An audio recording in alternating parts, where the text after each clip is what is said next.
2 mais 2. Prefeitura de Belo Horizonte e Instituto Hahaha apresentam 2 mais 2, o quadro do podcast 8 e 80.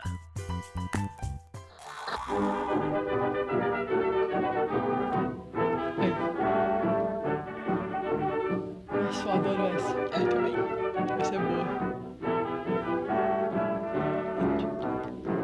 Errou apaixonado, que vivia só cantando. Ai, Rosa, eu lembro da minha avó na hora. É mesmo? Oh, essa música me leva direto lá pro interior, pra pracinha de Córrego Danta. Oh, saudade, só. Que vivia só cantando, por causa de uma coisa. Rosa, já começou, Rosa, aproveita. Opa, começou! É, começamos! Ao som de Pierrot Apaixonado, começou agora 8h80, o podcast do Instituto Hahaha. E hoje é dia do quadro 2 mais 2. Pra gente prosear, papear pra somar, dividir e multiplicar com você. O assunto de hoje é musicoterapia. Música mais terapia?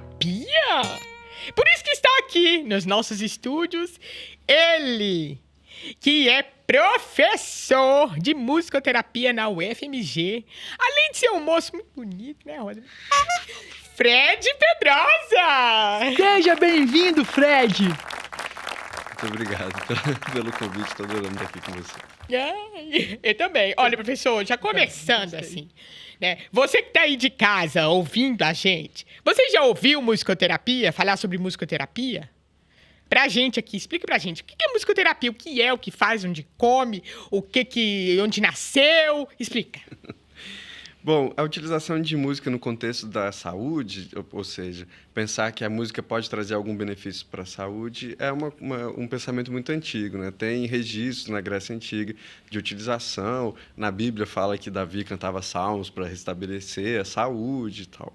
Mas a musicoterapia, enquanto profissão, ela se estabelece no pós-Segunda Guerra Mundial para lidar com as pessoas que voltavam com psicopatologias da Segunda Guerra, que hoje seria chamado como estresse pós-traumático, alguma coisa nesse sentido, e foi se estabelecendo. Então, é uma área de conhecimento, é uma área de pesquisa também, e é uma profissão. Uau, olha só a história em musicoterapia. Ô, Fred, e a musicoterapia pode aplicar em qualquer idade?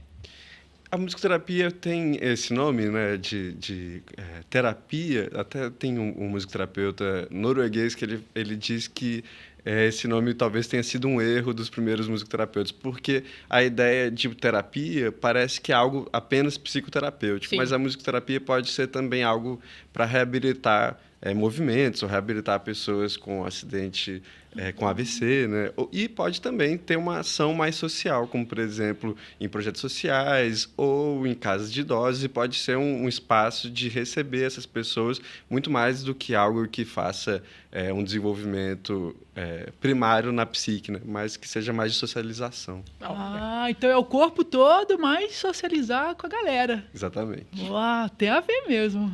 Ô, Rosa. Oi. Você sabe qual que é a música do cara que é ruim em natação? Não. Eu também não. Também sei não. Nada mal. Curtir o Terra Samba não é nada mal. Minha nossa. Que legal. Cuidado, geral. Parabéns, Babalu. Obrigado, você gostou? Nota dó. Nota dó. Voltando aqui, ô professor, Fred, vamos voltar aqui com as perguntas aqui que nós temos para fazer. Sim, claro. Professor, quando eu escuto música, eu sinto que ela, assim, entra dentro de mim, toca meu coração, aí me dá vontade de dançar, eu fico com vontade de tocar um instrumento, de ficar com as pessoas. O que acontece com a música, assim? O que acontece? Por que acontece isso? Pois é, a música tem uma atuação, na maior parte dos seres humanos, de uma forma que a gente chama de multimodal. Isso significa que ela atua neurologicamente em vários âmbitos do cérebro. Então, ela ativa nesse mesmo cérebro imagens, memórias, afetos. Tem um pesquisador em musicoterapia que ele diz que a música é sempre afetiva, ainda que seja um afeto negativo, né? Músicas que a gente não gosta, por exemplo, elas também nos despertam esses afetos negativos. É tão invariante isso que, quando isso varia, tem nome de psicopatologia. Por exemplo, existe patologia que chama amusia, que são as pessoas que não conseguem perceber ou que não conseguem se relacionar com a música. Oh. Dizem que o Che Guevara tinha essa condição. Ele tem vários relatos de que ele não conseguia dançar ou andar no ritmo, alguma coisa assim. Eu não sei se é verdade, né? Mas Então, quando você tem uma dificuldade do ritmo, pode ser uma musia? no limite, pode ser. Mas não necessariamente. Não necessariamente. E existe algum estilo musical que cura, assim, o sintoma de segunda-feira às 7 horas da manhã? Eu quero dizer assim, existe algum estilo musical que funciona para determinadas pessoas? Olha, pra mim chama Gilberto Gil. Esse Ah! Mas eu acho que essa resposta que eu dei, tem mais a ver com bom humor, ela tem um fundo de verdade que é o seguinte: existe um outro conceito da musicoterapia que é a identidade sonora. Cada um de nós vai se constituindo enquanto ser humano na sua história, se relacionando com alguns estilos musicais ou com alguns instrumentos musicais, enfim, alguns instrumentos ou estilos musicais que lembram os familiares queridos ou momentos queridos. É possível, a grande tendência é que essas músicas nos causem efeitos positivos nesse sentido de causar uma alegria na segunda-feira, às 7 horas da manhã. Nossa, imagina No meu escutar. caso. Tipo, você pode escutar El Chan na segunda de manhã. Pode. Anima. Eu gosto de El Chan, gosto de. Pra mim, talvez seria uma coisa mais, assim, de um reggaeton. Reggaeton, é uma ideia, né, professor? Eu acho muito legal. Você Então, gosta? Eu gosto. Ai, nossa, a gente tem muita coisa a ver. Para. Ô, professor, então assim, como eu gostei de algumas músicas nas épocas da minha vida, tipo, quando eu era criança, eu gostei de umas músicas, aí depois eu cresci. Aí, por exemplo, se eu vou encontrar com uma pessoa, eu posso, tipo, dependendo da idade dela, eu posso, olha essa música aqui. Pode ser que rola uma afinidade, assim, Uma com a conexão, pessoa, né? uma conexão? Olha, tem um estudo super interessante, eu estou falando mas são vários, mas é um estudo super interessante que ele diz que a gente tem uma curva de reminiscência. Isso significa que as músicas que a gente escuta entre os 15 e 25 anos da nossa vida, a gente tende a reter mais essas informações. Então, é muito possível que essas músicas a gente rememore durante a nossa vida. Agora, se outras pessoas vão gostar disso, tem a ver com outras variáveis, né? E da gente também tem outras variáveis que entram em contato com isso. Mas a grande tendência é que a gente estabilize essas músicas como preferidas. Até é uma forma de um envelhecimento saudável se abrir a músicas novas, justamente, a estilos novos, a novos cantores. A gente tem feito isso lá no IGAP, que é uma instituição que a gente atende, e a gente leva um radinho, né? Aí a gente leva um radinho, né, Rosa? É verdade. E aí a gente coloca umas músicas antigas, assim, da época que as pessoas tinham 15 anos. Você tem que ver como que elas se iluminam. Nossa, verdade. É incrível. Mas eu acho que a gente pode levar coisas novas, né, Babalu? Podemos. É. Uma das coisas que a gente faz é tentar, de vez em quando, colocar umas músicas novas e ver qual que são essas possibilidades. Às vezes nem tão novas assim, por exemplo, a gente muitas vezes coloca da Dona Onete, Ai, amo. algum carimbó, alguma coisa assim, e a gente percebe que muitas vezes isso tem um efeito muito interessante também. Vocês já tentaram a rocha? Ainda não, mas vamos tentar. Vamos tentar a rocha, Babalu. Boa dica, viu? Reggaeton também eu gostei da ideia. Gostei. A gente tem tudo a ver. Babalu.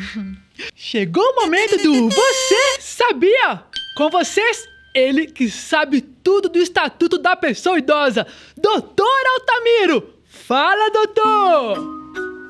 Você sabia que a pessoa idosa tem direito à educação, cultura, esporte, lazer, diversões, produtos e serviços que respeitem sua condição de idade? Tá lá, no Estatuto da Pessoa Idosa. Doutor Tamiro sempre à frente do seu tempo. Nunca se deixou manipular. Falando nisso, professor Fred, quais são os desafios de praticar a musicoterapia com a pessoa idosa? A gente enfrenta alguns desafios importantes. Dentre eles, a motricidade reduzida desses senhores e dessas senhoras, às vezes, imprime algumas dificuldades quando a gente vai fazer algumas técnicas específicas. De um outro cunho, talvez um pouco mais emocional, nós sentimos muito, muito quando esses senhores e essas senhoras vêm a falecer. Então, esses eu percebo que são os principais desafios, tanto das atuações que eu já tive, quanto dos alunos quando estão nesses estágios. Ai, nossa. é afetivo mesmo, né? A gente sente isso também, porque a gente acaba no nosso trabalho, a gente cria bastante relação com as pessoas, e quando as pessoas idosas, elas chegam a desencarnar, a gente fica assim, poxa. É. Mas estão lá em cima, né, falando com a gente. Fred, seria lindo ter um musicoterapeuta para chamar de seu, para orientar. E no caso das pessoas que estão ouvindo a gente, não ter acesso a esse profissional, como elas podem fazer para aplicar a música assim na própria vida delas? Pois é, existem várias possibilidades de colocar a música na nossa rotina para facilitar as atividades de vida diária. A gente já um papel do musicoterapeuta é auxiliar que as pessoas façam isso, de qualquer faixa etária, né? Mas a gente consegue fazer isso pensando, por exemplo, em atividades que exigem um pouco mais da manutenção de humor, como, por exemplo, pegar um ônibus ou dirigir num trânsito muito cheio.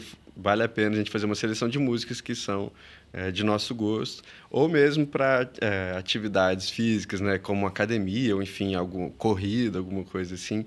É interessante ter uma seleção de músicas com um andamento um pouco mais rápido, que nos auxiliem o corpo mesmo a responder nesse mesmo ritmo. Faxina, é bom. Faxina é Eu ótimo. gosto, coloco um samba, uns pagode. E pensando na saúde também, né, porque como bubologista eu posso afirmar isso. Às vezes você está escutando uma música em ré maior e às vezes é melhor um remédio que você comete. Isso com certeza. Chegou o momento do Desembucha! Nele, o nosso convidado fala o que quiser. Mas hoje eu pensei num desembucho especial, porque eu tô vendo que o professor aí, Fred, trouxe uma viola. Foi mesmo, professor? Eu trouxe uma viola caipira afinada em Mi maior, não é em Ré. E você podia tocar pra gente? Com vocês, Fred Pedrosa!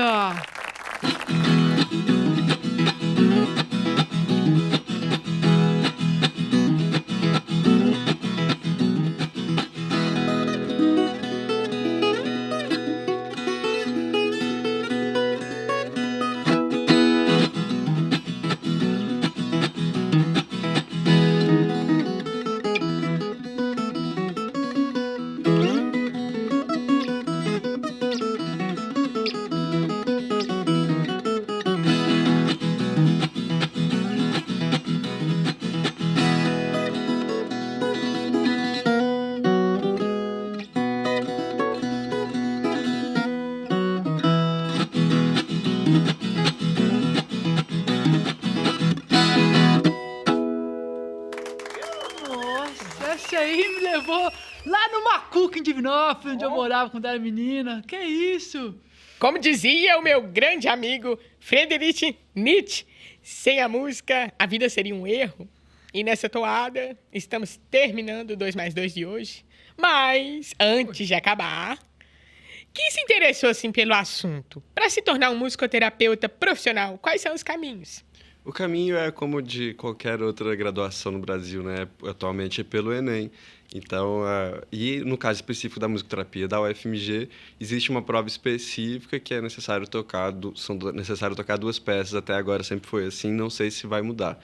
Mas uma peça de contexto erudito e outra peça de contexto popular, que são indicadas lá pelo vestibular. Mas algumas outras universidades no Brasil não pedem essa prova específica, então só o Enem mesmo, como, por exemplo, a Universidade Estadual do Paraná, nesse momento. É isso aí, pessoal. A música tem o poder de curar a alma, transformar emoções, fazer a gente dançar. Basta abrir o coração. Muito obrigado pela presença, Fred Pedrosa. Muito obrigado a vocês, fico esperando o próximo convite. Não custa lembrar que o podcast 880 está no streaming, com episódios novos toda terça e quinta-feira. E você ouve a gente também na Rádio Câmara Brasília, todo domingo, 8 horas da manhã, e também nas rádios parceiras. Tchau! Peraí! Eu também quero cantar a música, Babalu. Qual? A do Pai Nasceu. Pai nasceu? Oh, Pai Nasceu. Chega, chega. Então tá bom. Tem mais uma. Qual? Enchanted is free. Enchanted is free. Enchanted is free. Don't freeze Gente. Então tá bom. Então tchau. Até a próxima, pessoal.